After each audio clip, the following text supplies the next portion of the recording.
Hello बच्चों, आइए इस प्रश्न को देखते हैं। माइकोप्लाज्मा द्वारा पौधों में होने वाले दो रोगों का नाम बताइए।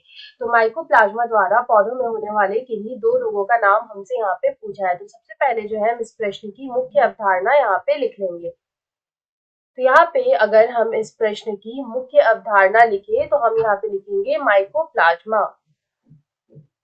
माइकोप्लाज्मा तो माइकोप्लाज्मा क्या होते हैं और यहाँ पे किस तरह के रोग यहाँ पे इनसे होते हैं। तो यहाँ पे अगर हम देखें तो ये जो माइकोप्लाज्मा है,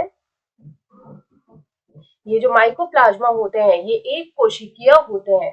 ये एक कोशिकीय प्राणी होते हैं। ये जो एक कोशिकीय प्राणी होते हैं ये प्रोकैरियोटिक जीव होते हैं। ये प्रोकैरियोटिक जीव होते हैं। प्रोकैरियोटिक जीव या प्राणी होते हैं। अगर हम यहाँ पे माइकोप्लाज्मा की बात करें तो यहाँ पे अगर हम देखें तो इनका जो केंद्रक होता है वो अस्पष्ट होता है। यहाँ पे अगर हम देखें इनका जो केंद्रक होता है वो अस्पष्ट होता है।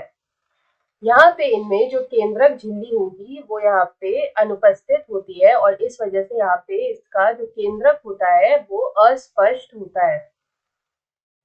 तो केंद्रक अस्पष्ट होता है, इसीलिए हम लोग बोलते हैं कि यहाँ पे ये प्रोकैरियोटिक जीव होते हैं। अगर हम यहाँ पे इनकी कोशिका भित्ति की बात करें तो हम बोल सकते हैं कि इनमें कोशिका भित्ति का अभाव होता है।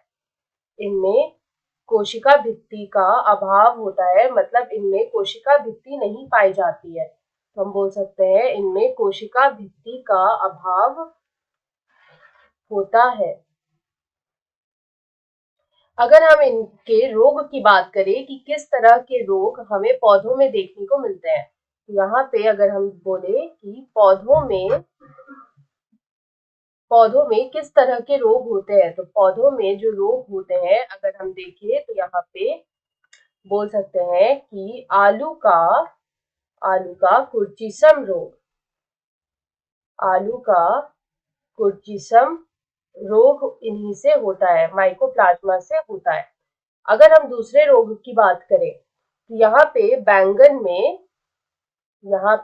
बैंगन जो होता है, बैंगन में हमें लघु पर्ण रोग, बैंगन में लघु पर्ण रोग हमें देखने को मिलता है।